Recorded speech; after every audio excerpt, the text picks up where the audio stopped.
안녕하세요. 구구TV입니다. 시청하시는 모든 분들의 건강과 행복을 기원합니다. 오늘은 지난 동계 캠핑에서 경험했었던 난로 환기에 대한 영상을 준비해 보았습니다. 이 영상은 개인적인 의견을 바탕으로 만들어진 영상이오니 이 점을 꼭 참고 부탁드립니다. 겨울이 되면 일산화탄소 중독으로 인한 사고들이 종종 들리게 되면서 정말 무섭기도 하고 조심해야겠다는 생각을 항상 하게 되더라고요. 지난해 동계 캠핑을 다니면서 일산화탄소가 얼마나 위험한 것인지 깨닫게 되었습니다. 행복하게 가족끼리 캠핑을 하러 갔다가 정말 끔찍한 사고를 당했다라는 뉴스를 보게 되면 너무 안타깝기도 하고 미리 사전에 예방할 수 있는 뭔가 좀 더 강력한 조치가 있어야 되겠다라는 생각이 들었습니다. 제가 다녀온 마건포 힐링 캠핑장이나 안성에 있는 산호물 캠핑장 같은 경우는 밤에 캠장님들이 직접 돌아다니시면서 난로를 사용하는 텐트에 환기를 잘 하고 있는지 꼼꼼하게 확인을 하시더라고요. 캠핑장 같은 곳은 캠장님들이 안전을 관리하시지만 노지 캠핑과 같은 경우에는 정말 스스로 조심하지 않으면 큰일 날 수 있겠다라는 생각이 들었습니다. 저는 작년에 파세코10 선셋 석유 난로를 구매하게 되면서 텐트 내부의 환기와 일산화탄소 경보기는 필수라고 주변에서 항상 말씀을 주셔서 석유 난로를 사면서 바로 일산화탄소 경보기를 함께 구매하였습니다. 일산화탄소 경보기를 적어도 2개 정도 사두고 곳곳에 둔다는 분들도 많이 계신 것 같습니다. 저희 언니네는 파세코 캠프 27 난로를 거실형 텐트 코베안 네스트 2를 사용하면서 아래 스커트는 부분 다운하지 않고 위에 환기창을 한 뼘 이상 확보한 후에 일산화탄소 경보기를 이너 텐트에 하나 그리고 거실 쪽에 하나 이렇게 2개 두고 생활을 하더라고요. 언니네 난로 파세코 캠프 27은 난로 자체에 CO2 이산화탄소 감지 센서가 있어서 연소 중에 이산화탄소 농도가 1%를 넘게 되면 자동 소화가 됩니다. 근데 난로에 일산화탄소도 아니고 왜 이산화탄소 감지 센서가 있는지 좀 이상하다라는 생각이 들더라고요. 이 질문에 대한 답을 살펴보면 일산화탄소가 발생되는 과정에 대해서 좀 더 쉽게 이해가 될 것 같아서 한번 정리해 보았습니다. 참고로 말씀드리면 저는 과학적 지식이 없는 일반인입니다. 설명하는 과정에서 전문 용어의 실수가 있거나 놓친 부분이 있다면 댓글 주시면 감사드리겠습니다.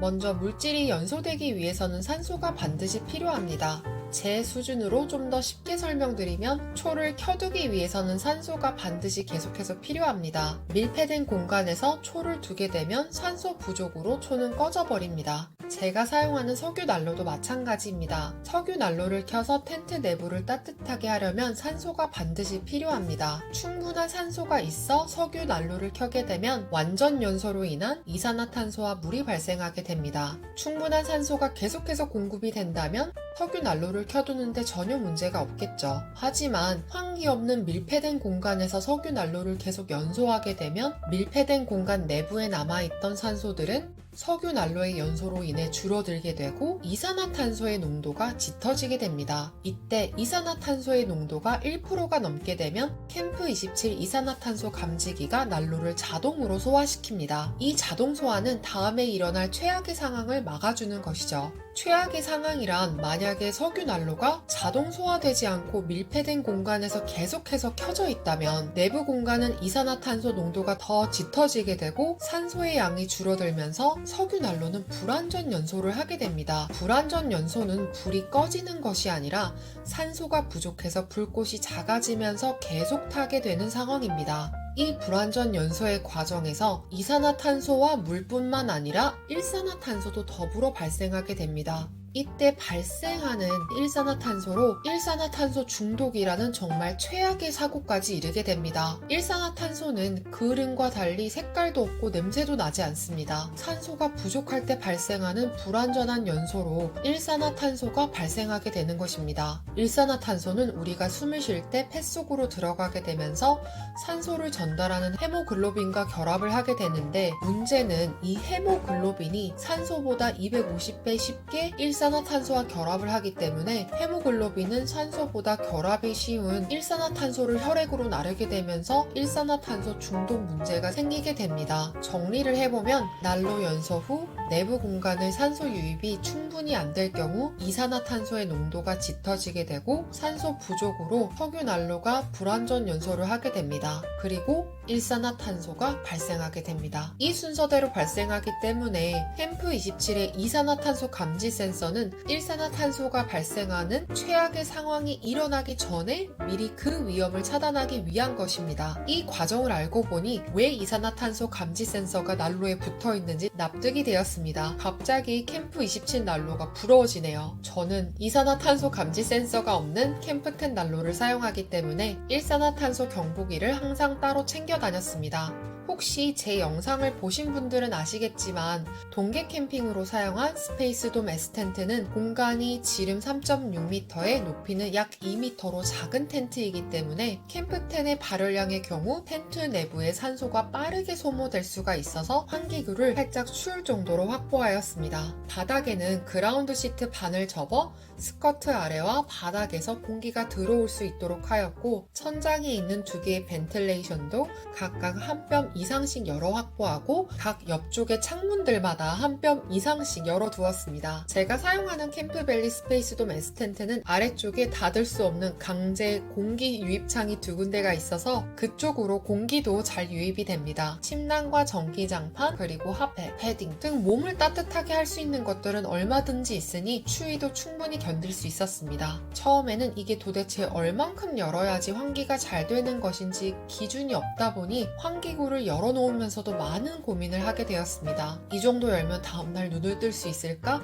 이런 걱정까지 들더라고요. 동계 캠핑을 하시는 분들 이런 걱정 한 번씩 해보셨으리라 짐작합니다. 지난 동계 캠핑을 경험하고 나서 난로 사용 시 환기구 확보에서 가장 중요한 것이 위쪽의 내부 공기 배출뿐 아니라 아래쪽에 신선한 공기가 들어올 수 있는 공기 유입구를 만드는 것이라는 생각이 들었습니다. 확인해보니 역시 많은 분들이 페트병을 사용해서 공기 유입구를 만들고 계시더라고요. 이 페트병을 스커트 아래에 끼워두거나 스커트가 없는 텐트는 입구 아래쪽에 꼽아서 신선한 공기가 지속적으로 들어올 수 있도록 하고 있습니다. 스커트가 있는 텐트의 경우 겨울 캠핑 중에 혹시 눈이라도 오게 되면 스커트를 덮게 되고 공기 유입이 막힐 수가 있기 때문에 2개 이상 페트병을 사용하여 공기 유입구를 반드시 확보하시면 좋을 것 같습니다. 신선한 공기가 아래로 유입이 되고 따뜻한 공기는 위쪽으로 나갈 수 있도록 계속해서 순환을 시켜주는 것이 중요한 것 같습니다. 저는 텐트 천장에 타프팬을 달아 위쪽으로 올라오는 난로의 뜨거운 열기와 공기를 내부 공간에 순환시켜 내부 열순환과 환기에도 도움이 될 수 있도록 하였습니다. 공기가 한 곳에 정체되어 있다면 이것도 위험한 요소가 될 수 있다고 합니다. 텐트의 크기와 모양, 난로의 발열량이 각각 달라도 안전을 위해서는 아래쪽에 신선한 공기 유입과 위쪽의 배출을 확보하시는 것을 기준으로 염두에 두고 충분히 환기하는 게 안전하다라고 생각이 듭니다. 그리고 중요한 또 한 가지, 몸에서 일어나는 신체적 반응에도 주의 깊게 살펴보는 것이 좋을 것 같습니다. 사실 일산화탄소 감지기보다 가장 정확한 것은 신체의 반응인 것 같습니다. 지난 동계 캠핑에서 한번 텐트 아래쪽 공기 유입구를 충분히 확보하지 않은 상태에서 난로를 켠 상태로 있다가 갑자기 원인 모를 두통이 생겨서 이상하다라고 생각했던 적이 있었습니다. 난로를 켜고 실내의 일산화탄소 농도가 200ppm일 경우 살짝 가벼운 두통이 생길 수 있기 때문에 이때 대수롭지 않다 이렇게 생각하지 마시고 반드시 공기 유입구나 배출구를 더 확보하셔야 합니다. 그때 저도 아차 싶어서 밖으로 나가 호흡을 충분히 하고 들어와서 환기구와 유입구를 충분히 더 확보하였습니다. 일산화탄소 경보기를 놓는 위치에 대해서도 다양한 의견이 많은 것 같습니다. 어떤 분들은 일산화탄소가 공기보다 무거워서 아래쪽에 일산화탄소 경보기를 설치해야 한다라고 말씀하십니다. 하지만 구글 네스트에 따르면 일산화탄소가 공기보다 무겁다는 것은 사실이 아니며 일산화탄소는 공기보다 약간 가볍기 때문에 내부 공간으로 전체로 곳곳이 퍼진다고 합니다. 그리고 환기를 잘해주면 공기보다 가벼워서 금방 환기도 된다고 합니다. 저는 야전 침대 머리 위쪽 부분에 일산화탄소 경보기를 두고 사용하였습니다. 텐트가 거실과 이너 텐트로 나눠진 경우 일산화탄소 경보기도 공간별로 2개 이상으로 충분히 마련하여 사용하시는 것이 좋을 것 같습니다. 서큘레이터나 타프팬 같이 계속 바람이 닿는 지점에는 일산화탄소 경보기를 위치하지 않는 것이 좋다고 합니다. 혹시 동계 캠핑 때 저처럼 석유 난로를 사용하신다면 첫째, 석유 난로 사용 시 환기구를 반드시 확보하여 산소를 충분하게 텐트 내에 지속적으로 공급할 것. 둘째, 환기구를 만들 때는 공기 유입구와 배출구를 반드시 염려해 두고 만들 것. 셋째, 갑자기 두통이 생길 때는 밖으로 나가 신선한 공기를 호흡하고 환기구를 더 확장해 줄 것. 넷째, 일산화탄소 경보기는 바람이 닿지 않는 지점에 위치하고 2개 이상 구비해서 다닐 것. 다섯 번째, 타프팬이나 서큘레이터로 열순환뿐 아니라 환기에 도움이 되도록 내부 공기 순환을 도울 것. 이렇게 지금까지 제가 경험했던 지난 동계 캠핑에서의 난방 환기에 대한 느낀점들을 정리해 보았습니다. 해당 영상은 개인적인 경험과 의견을 바탕으로 만들어진 점을 꼭 고려해 주시면 감사드리겠습니다. 많은 분들이 정말 감사하게도 지난 동계 캠핑 때 난방 환기에 대해서 소중한 댓글들도 주시고 조언들도 많이 주셔서 다행히 참고하고 안전하게 지난 동계 캠핑을 할 수 있었던 것 같습니다. 저도 많은 분들께 도움을 받았던 것처럼 처음 동계 캠핑을 준비하시는 분들께 이 영상이 도움이 되었으면 좋겠습니다. 동계 난방 사고 일어나지 않도록 힘써주시는 많은 분들께 정말 감사드립니다. 시청해주셔서 감사합니다. 구독과 좋아요는 큰 힘과 응원이 됩니다.